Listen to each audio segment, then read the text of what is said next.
Un Québécois va s'élancer ce soir sur la piste d'accélération de Pont-Rouge pour tenter d'améliorer le record mondial de vitesse sur un vélo électrique. Stéphane Melançon est spécialiste de la technologie. Il a conçu lui-même son bolide. Je le joins à l'instant. Bonjour, Monsieur Melançon. Oui, bonjour Caroline. Dites-moi, êtes-vous prêt pour ce soir? Parce qu'il semble que vous ayez connu quelques pépins mécaniques dernièrement. Oui, en fait, à la dernière minute comme ça, je veux dire, on a beau se préparer longtemps à l'avance, il arrive toujours des petits pépins, mais heureusement, on réussit à surmonter pas mal tout ce qui arrive. Donc, je suis très confiant pour ce soir. Bon, dites-moi, Monsieur Melançon, le record actuel mondial est présentement détenu par un Américain. Il a réussi à atteindre une vitesse de 93 km à l'heure avec son vélo électrique.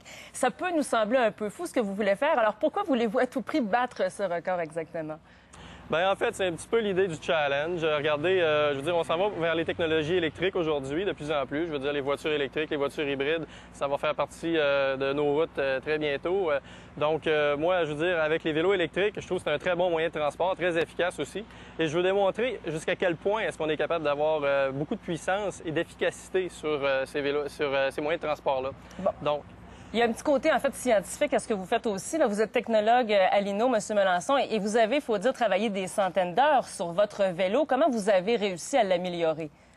Bien, en fait, je dirais, j'ai étudié beaucoup la sorte de moteur que je devrais utiliser, la sorte de bobinage à l'intérieur. J'ai beaucoup perfectionné les batteries. D'ailleurs, c'est des batteries que j'utilise qui sont des batteries soit défectueuses ou recyclées, des batteries de perceuses électriques. Donc, je récupère les bonnes cellules, je rassemble tout, je mesure tout ça. Et je dirais même, ça m'a aidé à développer une certaine expertise, disons, dans les piles lithium-ion. Donc, moi, j'en ai concocté une ici sur le vélo qui est capable de fournir une puissance d'environ 34 kW. Donc, c'est quand même considérable. Et avec la vitesse des vents et tout, à cette vitesse-là, j'ai pas le choix d'avoir une puissance d'au moins 10 kW.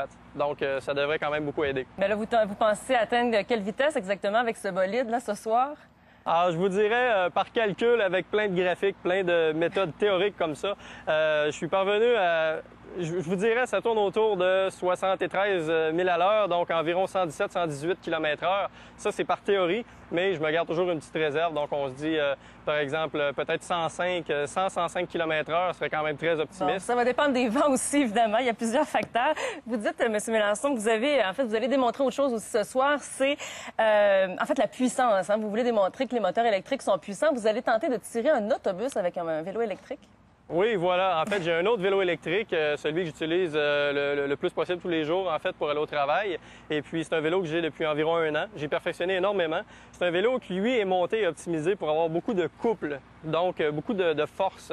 Donc, à très basse vitesse, le vélo est capable d'avoir des forces d'environ 150-160 livres de thrust, comme on dit, donc de force de tir. Donc, le vélo est optimisé pour avoir une force de décollage immense. Et d'ailleurs, c'est l'avantage principal des moteurs électriques. Bon, évidemment, ce que vous faites, c'est à ne pas essayer à la maison. C'est une expérience sur une piste d'accélération. On va suivre ça ce soir. Merci, M. Melançon. Bonne chance. Bien, ça m'a fait plaisir. Je vous remercie.